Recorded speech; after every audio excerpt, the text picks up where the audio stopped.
আমি জাস্ট একটা গল্প বলেই শেষ করবো। আমি এই গল্পটা সব জায়গায় বলি এবং আমি বিলিভ করি যে প্রত্যেকটা মানুষ নিজের জীবন পরিবর্তনের জন্য এই গল্পটা সবার জানা উচিত এবং এই শব্দটাতে বিলিভ করা উচিত।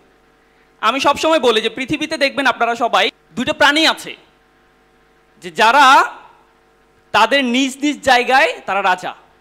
যেমন আমরা ঈগলের নাম শুনছি, eagle is the king of bird kingdom, তাই না? ঈগল যখন আকাশে উড়ে তখন বাকি সবাই কিন্তু তার নিচে থাকে এবং সে সবসময় বিলিভ করে যে I am the king of the bird kingdom. আর ঈগলের এক বাচ্চা, ঈগল একবার কি করছিল, ডিম পাড়ছিল। তো ডিমটা পরে ওই যে মুরগি যেখানে হয় সে জায়গায় ডিমটা পড়ছিল। তো এই ডিম থেকে যে বাচ্চা বের হয়েছে এটা কার বাচ্চা? বাচ্চাটা কার? কিন্তু আছে কাদের সাথে? এখন এই বাচ্চা যখন ডিম ফুটে যখন বাচ্চা হইল তখন সে তার আশেপাশে দেখতেছে সব মুরগি, এমনকি সে নিজেকে ঈগলের বাচ্চা চিন্তা করবে? করবে বলেন? সো নিজেকে বরাবরের মতো ওই মুরগির বাচ্চাই চিন্তা করলো। করে যখন সে একটু বড় হচ্ছে, লাফাইতে দেখে, তার মাকে বলতেছে যে এরা লাফায় কেন, এত লাফায় কেন? বলছে তুমিও পারবা একটু লাফাইতে। তো লাফায় এতটুকু উঠে। সে বিলিভ করছে যে মুরগি মানে হচ্ছে এর চেয়ে বেশি উঠতে পারে না, তাই তো নাকি? কিন্তু আসলে কি সে মুরগি ছিল? ছিল না। তো সে কিন্তু মুরগি না, সে কিন্তু ঈগল। সে যদি বিলিভ করতো যে I am the king of the bird kingdom, তখন কিন্তু সে আকাশে থাকতো। তাহলে এই যে বিশ্বাসটা, দৃষ্টিভঙ্গিটা, এটা যদি আমরা চেঞ্জ করতে না পারি, যত ক্যারিয়ার মিট আপ, যত স্কুল অফ ইঞ্জিনিয়ার, যত ধরনের মোটিভেশনাল সেশন আমরা নিই, বাট আমার নিজেকে আমি ডেভেলপ করতে পারবো না। এই জন্য আমাকে we have to change our attitude. এবং দেখেন একটা দৃষ্টিভঙ্গি কিন্তু মানুষের জীবন পরিবর্তন করে দিতে পারে, পরিবর্তন করে দিতে পারে। এক লোক বক্তব্য দিতে আসছে, এরকম বক্তব্য দিতে আসছে আমেরিকার একটা শহরে। সো ওই শহরের বদনাম ছিল যে বক্তব্য খারাপ হলে ডিম মারবে। তো সে কি করছে যে বাজারে গিয়ে, বাজারে যারা সদাই টদাই করে, দোকানদার ডিম বিক্রি করে, তাদেরকে জিজ্ঞেস করছে যে আজকে বাজারে ডিম কেমন বিক্রি হয়েছে। তো সে বলছে সব ডিম খালি হয়ে গেছে। তো সে বেচারা খুব ভয়ে ছিল যে সব ডিম খালি হয়েছে মানে আজকে আমি যখন বক্তব্য দিতে দাঁড়াবো সমস্ত ডিম আমার মুখে আসবে। আজকে মানে আপনারা ডিম টিম নিয়ে আসেন নাই নাকি?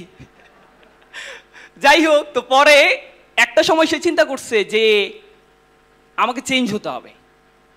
তার অ্যাটিটিউড, তার দৃষ্টিভঙ্গি তাকে পৃথিবীর এক সময় বিখ্যাত বক্তা বানিয়েছে। কি নাম তার জানেন? Mark two one. প্রথম দিন কিন্তু সে প্রচুর পচা ডিম তার মুখে আসছিল। এই যে অ্যাটিটিউড, এটা যদি চেঞ্জ করতে পারি না, আমাদের সবার জীবন চেঞ্জ হয়ে যাবে। আপনি হয়তো অনেক টাকার মালিক হতে পারবেন না, আপনি হয়তো উত্তরায় গিয়ে এভাবে তাকাইতে হবে, কিন্তু আপনি যদি বিলিভ করেন যে না আমার দৃষ্টিভঙ্গি ভালো, আমি রাইট অ্যাটিটিউডে বিলিভ করি, আপনি তখন কমলাপুরের কথা চিন্তা করবেন। আপনি তখন আমাদের যে তেজগাঁয়ে বস্তি আছে সেই বস্তির কথা চিন্তা করবেন যে আমি তো তাদের থেকে অনেক ভালো আছি। তাহলে কি আপনি খারাপ ফিল করবেন না একটু ভালো ফিল করবেন? চাকরি পায় না, পিজিসিবিতে চাকরি পায় না, পিডিবিতে চাকরি পায় না, তো কি হয়েছে? এরকম তেজগাঁয়ে ঘুমাচ্ছে অসংখ্য মানুষ আছে না? তারা কি ড্যাফোডিল ভার্সিটির এরকম এসি একটা অডিটোরিয়ামে এসে বসতে পেরেছে? পেরেছে বলেন? তাহলে আমি ভালো আছি না? So this is attitude. আর একটা গল্প বলি। The king of the jungle নাম কি? লায়ন। লায়ন দেখবেন সবসময়, বাঘ কিন্তু লায়নের চেয়ে অনেক হিংস্র, হাতি কিন্তু অনেক বড় লায়নের চেয়ে, কিন্তু এই লায়নকে সবাই দেখলে কি করে? পালিয়ে যায়। কারণ ওই যে বাঘ, ওই যে আপনার জিরাফ আছে, তারা কিন্তু অনেক বড়, বাট বিলিভ করে the eater is coming to me. একটা হিংস্র লায়ন আমার দিকে আসতেছে, আমাকে খেয়ে ফেলবে। এই জন্য এটা কি তার ফিলিংস, তার অ্যাটিটিউড।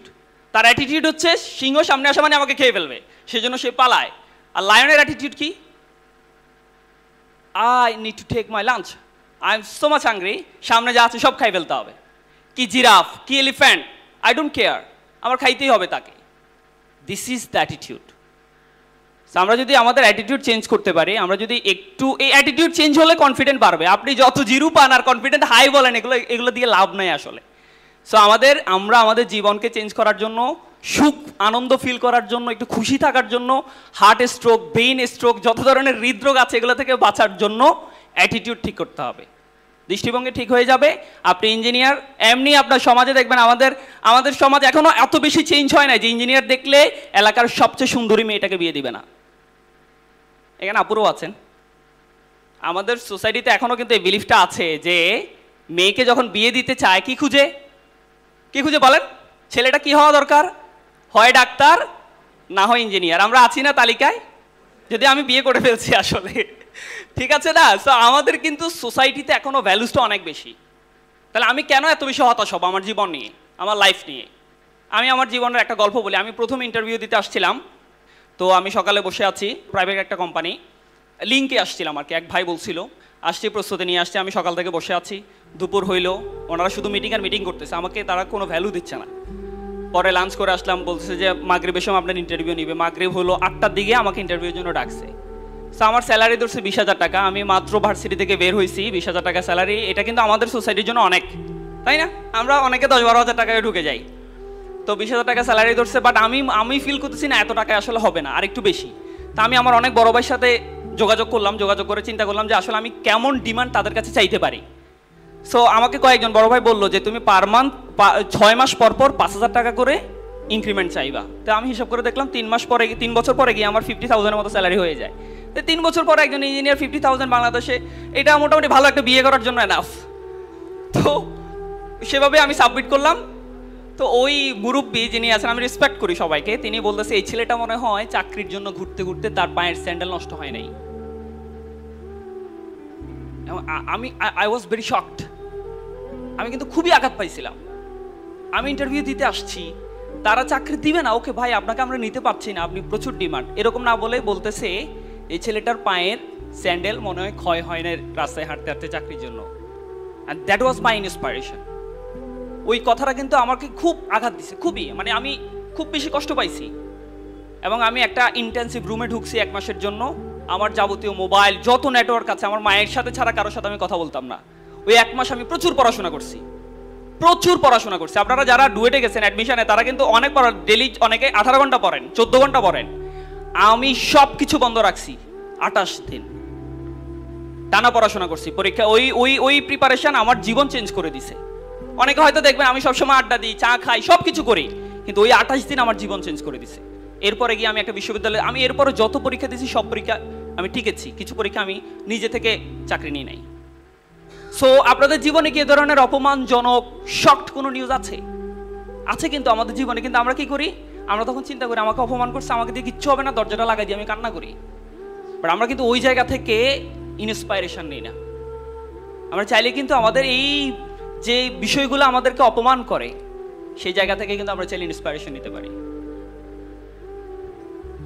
নিয়ে কিন্তু আমি আমার জীবনকে চেঞ্জ করতে পারি। আমার মনে হয় আমরা আজকে থেকে আমাদের দৃষ্টিভঙ্গিকে চেঞ্জ করে ফেলবো। একজন ইঞ্জিনিয়ার হিসেবে সমাজে আমার দিকে কিন্তু মানুষজনের এমনিতেই ভালো চোখে তাকানো আছে, তাহলে আমি এত হতাশ হওয়ার কোনো দরকার নাই।